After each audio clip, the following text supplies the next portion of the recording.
लग्नाच्या 4 वर्षांनंतर स्वतःचं आयुष्य संपवलं। बॉडीवर मारहाणीच्या खुणा, घातपाताचा संशय। नवऱ्याचं प्रेम प्रकरण, कपडे फाटेपर्यंत केलेली मारहाण आणि सासुरवास। 3 वर्षांच्या मुलाला सोडून आईने एवढं मोठं पाऊल का उचललं? अजूनही आपण वैष्णवी हगवणेला न्याय देऊ शकलो नाही आणि तितक्यात पुण्यातील दौंडमधून अंगावर काटा आणणारी घटना समोर आली आहे। घरात कोणीही नसताना तिने एवढं मोठं पाऊल का उचललं? एक आई, तिने स्वतःच्या मुलाचं आपल्या माघारी काय होईल याचा विचार न करता स्वतःचं आयुष्य का संपवलं?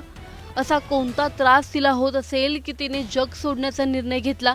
फक्त पतीनेच नाही तर नणंद, सासऱ्याची वाईट नजर, त्याची मारहाण आणि दीर आणि सासूकडून होणारा मानसिक आणि शारीरिक छळ ती का सहन करत राहिली? 4 वर्ष तिने हे नातं का निभावलं?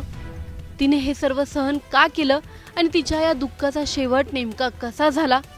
त्या दिवशी पुण्यातील दौंडमधील त्या घरात नेमकं काय घडलं हे जाणून घेणार आहोत या व्हिडिओमधून।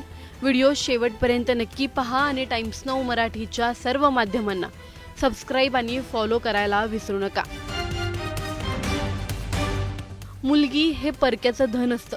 तिचं लग्न लावून दिलं की आपली जबाबदारी संपली, अशा मानसिकतेत आणि समाजात आपण राहतो का? असा प्रश्न तुम्हाला या घटनेनंतर पडेल। आज जी घटना आपण जाणून घेत आहोत ती आहे पुण्यातील दौंड येथील डाळिंबमधील। लग्नाला फक्त 4 वर्ष झाली होती आणि या तरुणीने स्वतःचं आयुष्य संपवलं। ही घटना मंगळवारी सकाळी 11 वाजता घडली आहे। तिच्या घरच्यांना या घटनेबद्दल जेव्हा कळालं तेव्हा त्यांच्या पायाखालची जमीनच सरकली। त्यांनी लगेचच पोलिसात धाव घेतली आणि तिच्या आईने तक्रार दिली। त्यांनी दिलेल्या तक्रारीनुसार तिच्यासोबत नेमकं काय घडलं आहे जाणून घेऊयात।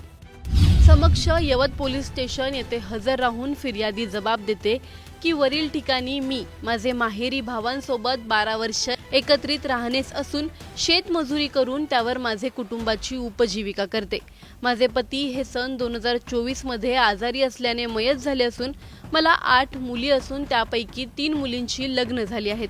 माझी मोठी मुलगी हिचे लग्न आमचे उरळी कांचन येथील नातेवाईक यांनी मध्यस्थीने दिनांक 15/6/2022 मध्ये मौजे डाळिंब तालुका दौंड जिल्हा पुणे येथील अजिंक्य भाऊसाहेब कांबळे यांच्याशी हिंदू रीतिरिवाजाप्रमाणे झाले होते।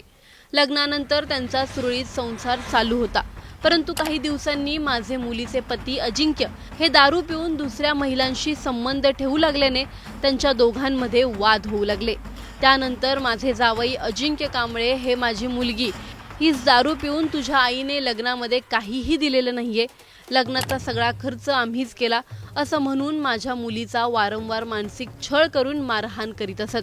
तसेच माझे मुलीचे सासरे भाऊसाहेब कांबळे हे देखील वाईट नजरेने बघून तिला मानसिक त्रास देऊन मारहाण करीत असत। याबाबत माझे मुलीने मला वारंवार फोन करून सांगितलं, परंतु मी तिचा संसार मोडू नये म्हणून त्यांच्यामधील वाद बऱ्याचदा आपापसात चर्चा करून मिटवले होते।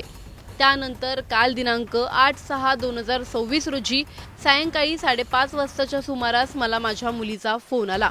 त्यावेळी मला फोनवर सांगितलं की रविवारी मी, माझी जाऊ, हिला सासू सासरे तसेच पती हे वारंवार मानसिक त्रास देऊन मारहाण करतात असे सांगितल्याने मला माझे पती, सासू सासरे, दीर, अजिंक्यच्या आत्याचा मुलगा शेखर भोसले तसेच भांडण मिटवण्यासाठी आलेला उरळी कांचन येथील मध्यस्थी सासऱ्याचा मित्र कदम यांनी मला खूप मारहाण केल्याने मी बेशुद्ध पडले होते।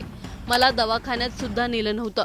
यापूर्वी देखील घरातील वाद मिटवण्यासाठी आलेल्या अजिंक्यचा आत्याचा मुलगा शेखर भोसले तसेच भांडण मिटवण्यासाठी आलेला उरळी कांचन येथील मध्यस्थी सासऱ्याचा मित्र कदम यांनी काही एक कारण नसताना मारहाण केलेली होती। त्यानंतर मी तिला समजावून सांगून फोन ठेवला। त्यानंतर परत रात्री 9:30 वाजता सुमारास समजावून सांगण्याकरिता मी फोन केला। आज दिनांक 9/6/2026 रोजी मी सकाळी 8:30 वाजताच्या सुमारास माझी मुलगी हिच्याकडे डाळिंब येथे जाण्यासाठी देवळाली प्रवरा येथे बस स्टँडवर आले। त्यावेळी मला तिचे पती अजिंक्य कांबळे यांचा फोन आला। ते मला म्हणाले की तुम्ही इकडे येत आहात का?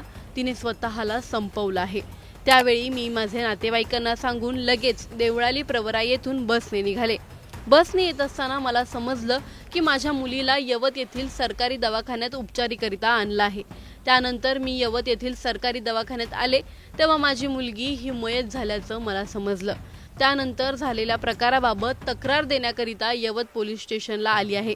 तरी माझ्या मुलीचे पती अजिंक्य भाऊसो कांबळे, सासरे भाऊसो कांबळे, सासू लक्ष्मीबाई कांबळे, अजिंक्यचा आत्याचा मुलगा शेखर भोसले, दीर स्वप्नील भाऊसो कांबळे, सर्व राहणार डाळिंब, तालुका दौंड, जिल्हा पुणे, उरळी कांचन येथील मध्यस्थी सासऱ्याचा मित्र कदम, पूर्ण नाव अजूनही माहीत नाही, यांनी माझी मयत मुलगी वय 25 वर्ष, राहणार डाळिंब, तालुका दौंड, जिल्हा पुणे ही संगनमत करून वेळोवेळी तीस उपाशी पोटी ठेवून हाताने मारहाण करून तिचा शारीरिक व मानसिक छळ करून तिला आयुष्य संपवण्यास प्रवृत्त केले।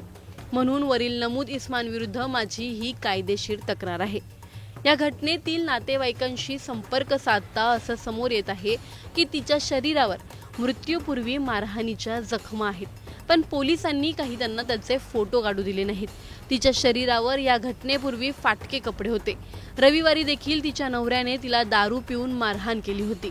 तिच्या सासऱ्यांची तिच्यावर वाईट नजर होती। सासू आणि सासरे बँगलोरवरून निघाले आहेत, पण अजूनपर्यंत पोहोचले नाहीत अशी पोलीस नातेवाईकांना माहिती देत आहेत, पण त्यांच्या संशयानुसार ते फरार आहेत।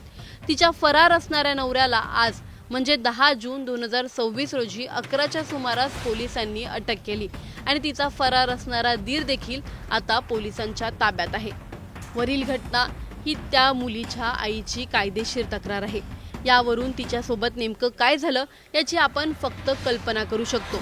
तिने त्यावेळीस नेमका काय त्रास सहन केला असेल याचा अंदाज देखील आपण बांधू शकत नाही। मागे लग्नाच्या बहिणी, वडिलांशिवाय संसार करत असणारी आई आणि स्वतःचं नशीब असा काहीचा विचार करून तिने स्वतःचं आयुष्य संपवलं असेल का? तिच्या नातेवाईकांनी जेव्हा तिला त्रास होतोय हे कळलं तेव्हाच का तिला यातून बाहेर काढलं नाही? ही घटना पहिली नाहीये की पुढे काय होईल हे आपण सांगू शकत नाही। अशा अनेक घटना आपण पाहिल्या आहेत। वैष्णवी हगवणे असू द्यात किंवा हल्लीची पुण्यातील त्विषा शर्मा केस असू द्यात, आई वडिलांना स्वतःची मुलगी जड होते का? आपल्या मुलीला या जगात नसताना पाहणं कठीण आहे की स्वतःच्या घरात पाहणं जास्त कठीण आहे? आपल्याला कोणाचा आधार नाही म्हणून तिने हे सर्व सहन केलं आणि तिच्या सासरच्यांनी त्याचाच फायदा घेतला। आज स्वतःच्या 3 वर्षाच्या मुलाला मागे सोडून जाताना त्या आईला काय वाटलं असेल? विचार करा, तिने किती मरण यातना सहन केल्या असतील की तिने मरणच जवळ केलं। ही घटना समोर आणण्याचं कारण की अशा घटना पुन्हा घडू नयेत आणि आई वडिलांची जबाबदारी मुलीच्या लग्नानंतर खरंच संपते का? मुलगी शिकवायचं आपल्याला कळालं, पण मुलगी वाचवायचं आपण कुठे ना कुठे विसरत चाललोय। परक्याचं धन हे जपून वापरावं हे सांगायचं राहिलंय। तिच्या आरोपींना कठोरातील कठोर शिक्षा हो आणि तिला न्याय मिळो हीच आमची प्रार्थना। Bureau report, times now Marathi.